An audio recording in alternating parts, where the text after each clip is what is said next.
नमस्कार, स्वागत है आपका एनए न्यूज के हिंदी बुलेटिन में और मैं आपके साथ सुष्मिता तिवारी। आइए शुरुआत करते हैं खबरों की, लेकिन उससे पहले एक नजर आज की हेडलाइंस पर।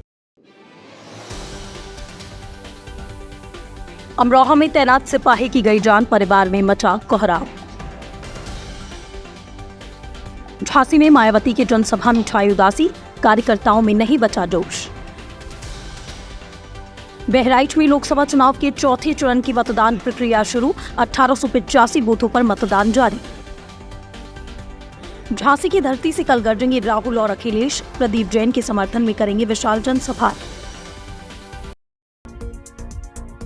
और आइए अब विस्तार से नजर डालते हैं खबरों पर।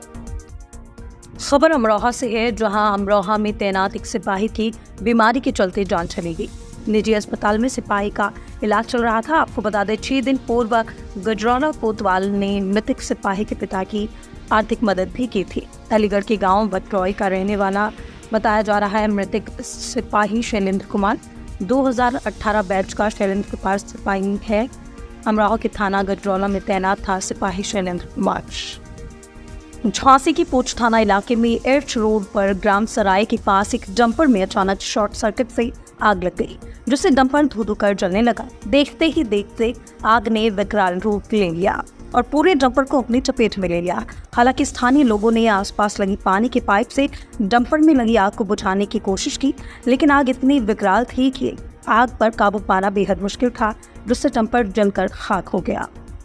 झांसी चिरगांव नगर की कन्हैया कुंज वाटिका में इंडिया गठबंधन की कार्यकर्ता सम्मेलन का आयोजन किया गया, जिसमें मुख्य अतिथि के रूप में डॉक्टर चंद्रपाल सिंह यादव रहे। उन्होंने विपक्ष पर जमकर निशाना साधा और कहा कि भाजपा के तो केवल झूठे वादे हैं।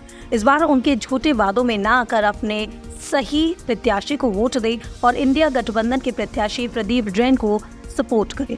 चंद्रपाल सिंह यादव ने कहा कि इंडिया गठबंधन ने जो संकल्प लिया है वो पूरा होगा।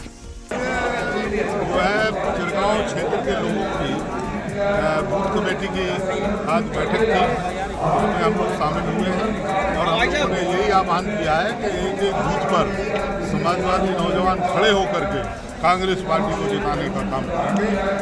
भाई प्रदीप जैन जी के पक्ष में मतदान करेंगे। एक जमाना था जब बुंदेलखंड में बहुजन समाज पार्टी की तूती बोला करती थी।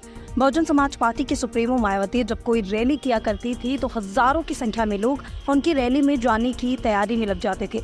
लेकिन आज समय एकदम बदल रहा है। आज बहुजन समाज पार्टी की राष्ट्रीय अध्यक्ष मायावती की कल गुरसराय में एक जनसभा होनी है।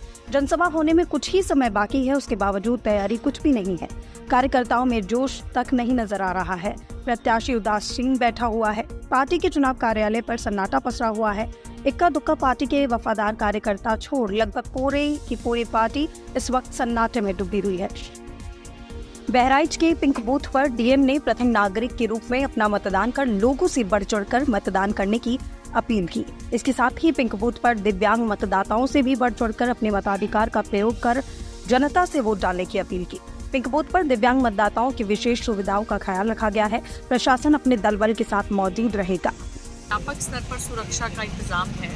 जो भारत निर्वाचन आयोग है उसी का एक बहुत इलेबोरेट मानक होता है सिक्योरिटी का। समस्त पोलिंग स्टेशन पे, पोलिंग बूथ्स पे, खासकर जो क्रिटिकल और वल्नरेबल हैं, जहाँ पे बाहर से आए जो अर्धसैनिक बल हैं उनको तैनात किया गया है। उसी के साथ साथ यथासंभव हमारे द्वारा मानक के ऊपर और ज़्यादा सिक्योरिटी बढ़ाई गई है, खासकर महिला पुलिसकर्मियों की सभी संवेदनशील स्थानों पे जहाँ पे किसी भी समस्या होने की आशंका है।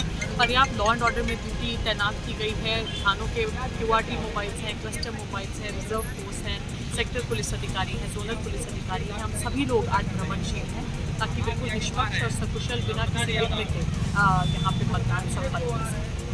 मैम, जनता से क्या अपील करना चाहेंगी? यही अपील करना चाहूँगी कि जल्द से जल्द घर से निकलें और सबसे पहले अपने मतदान का प्रयोग ज़रूर करें। उसके बाद इससे पहले कि गर्मी बढ़े, सबसे पहले मतदान की प्रक्रिया को तवज्जो दें। या सुरक्षा व्यवस्था जो सुरक्षा बहराइच का मतदान होना है, तो इसी के क्रम में सबसे पहले हमारे जो जिले के अधिकारी थे उन्होंने सुबह सुबह मतदान किया है। और आपके माध्यम से मैं यह भी बताना चाहूँगी कि आज प्रत्येक बूथ पर जो पहला वोट पड़ा है वो दिव्यांग का पड़ा है। सभी दिव्यांगों ने इसमें बहुत बढ़ चढ़ के प्रतिभाग किया है। इसके अलावा बहुत सारे फोटोज़ हमारे थारू जनजाति के, ट्रांसजेंडर के आ रहे हैं। तो तो एक समावेशी अवधारणा को करते हुए उन्होंने लोकतंत्र के महापर्व में प्रतिभाग किया। मैं आपके माध्यम से ये अपील करना चाहती हूँ कि आज बहुत ही सुंदर बूथ बने हुए हैं, एक बार आप बूथ पर जाके देखिएगा ज़रूर और लोकतंत्र के महापर्व में अपनी प्रतिभागिता को सुनिश्चित कीजिएगा। इंडिया गठबंधन के प्रत्याशी प्रदीप जैन आदित्य के समर्थन में कल कांग्रेस पार्टी के नेता राहुल गांधी और समाजवादी पार्टी के राष्ट्रीय अध्यक्ष अखिलेश यादव झांसी आ रहे हैं। झांसी के क्राफ्ट मेला मैदान में राहुल और अखिलेश की विशाल जनसभा का आयोजन किया गया है, जिसमें लगभग 40 से 50 हजार लोगों के आने की उम्मीद है। प्रदीप जैन आदित्य ने बताया है कि देश और संविधान की रक्षा के लिए और समाज के अंतिम व्यक्ति को न्याय दिलाने के लिए इंडिया गठबंधन पूरी तरह से दृढ़ संकल्पित है। प्रदीप जैन आदित्य ने कहा है कि इंडिया गठबंधन के राहुल गांधी और अखिलेश यादव कल झांसी के क्राफ्ट मेला मैदान में एक विशाल जनसभा को संबोधित करेंगे, जिसकी तैयारियां पूर्ण कर ली गई हैं। पूरे देश के अंदर जिस तरह का माहौल है और उस माहौल में संविधान बचाने के लिए और अंतिम व्यक्ति को ये विश्वास दिलाने के लिए कि उनके साथ पूरा देश है, वो किसी से डरे नहीं, भागे नहीं और कहीं भी उनके अधिकार कुचले जाते हैं तो गठबंधन के नेता राहुल गांधी जी और अखिलेश जी उनके साथ हैं। एक ज़बरदस्त फैलाव जिसमें 40-50 हज़ार लोग कल क्राफ्ट बाज़ार में जुटेंगे। आपने देखा होगा कि दूसरों दलों की मीटिंग एक गार्डन में होती है, किसी छोटे से मंच पे होती है, लेकिन ये जननेता हैं और जिस तरह का सैलाब उमड़ रहा है उससे लगता है कि जो संदेश पूरे बुंदेलखंड के लोगों के लिए चाहिए, क्योंकि आज बुंदेलखंड के अंदर हर व्यक्ति परेशान है। लोगों के हाथ में काम नहीं है, पीने का पानी नहीं है, यहाँ तक कि स्मार्ट सिटी झांसी में भी मतदान बहिष्कार की बात लोग कर रहे हैं। 15,000 से ज़्यादा मकानों पर टूटने का पूरा एक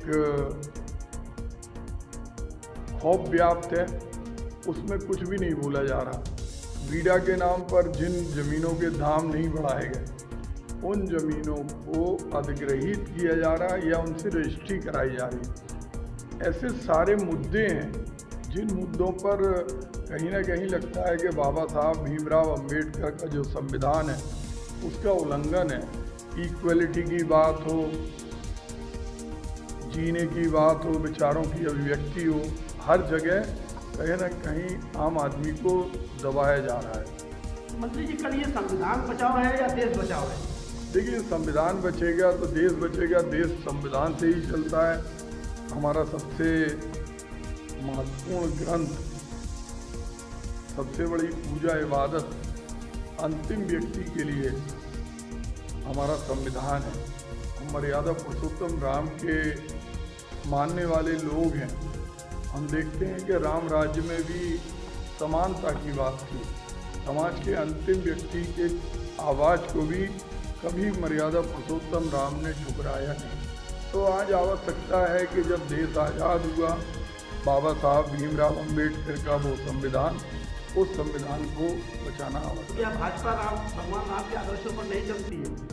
मैं ये नहीं कहता, ये तो पूरी देश देख रहा है, लेकिन हर जगह कहीं ना कहीं ऐसा लगता है कि अंतिम व्यक्ति की आवाज़ को दबाया जा रहा। कभी सदस्यता रद्द कर दी जाती, कभी चुने हुए मुख्यमंत्रियों को बंद कर दिया जाता, कभी ईडी, कभी सीबीआई, कभी इनकम टैक्स और कभी पुलिस। किसानों की फसल पर ओले गिरते हैं तो उन्हें फसल बीमा का पैसा नहीं मिलता। अगर वो मुआवजे की बात करते हैं तो उनको मुकदमा लिख दिया जाता। तो ये तो खुलेआम भगवान राम को ना मानने वालों का स्वरूप है। ये उनका चित्र और चरित्र है।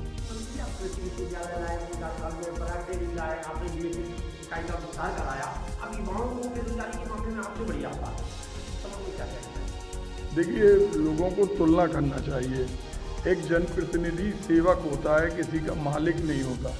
अगर कोई मालिक बनकर किसी जनप्रतिनिधि के पद को हथियाए तो वो नैतिकता के खिलाफ है।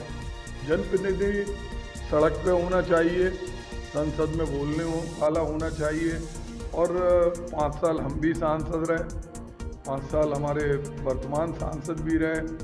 हमने हमेशा इस चीज़ को एहसास किया कि हमने मालिक बनने का प्रयास नहीं किया। हमने कभी किसी के नाम पर ये नहीं कहा कि आप इनके नाम पर वोट दे दो।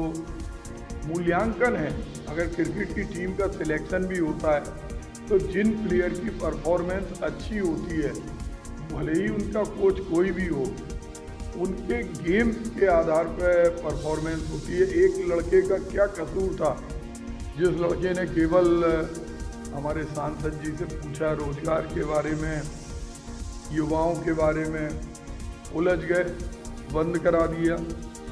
ये सरासर लोकतंत्र का अपमान है। आज निश्चित रूप से ललितपुर और झांसी बेरोजगारी से भरा हुआ है। कभी फूड पार्क की बात होती थी, नहीं बना। ग्रोथ सेंटर की बात होती थी, ग्रोथ सेंटर नहीं बना। डिफेंस कॉरिडोर में घास फूस उग रही, पूरे पेज के विज्ञापन जाते हैं। अब बीडा की बात हो रही, लेकिन हाथ में कुछ भी नहीं मिल रहा।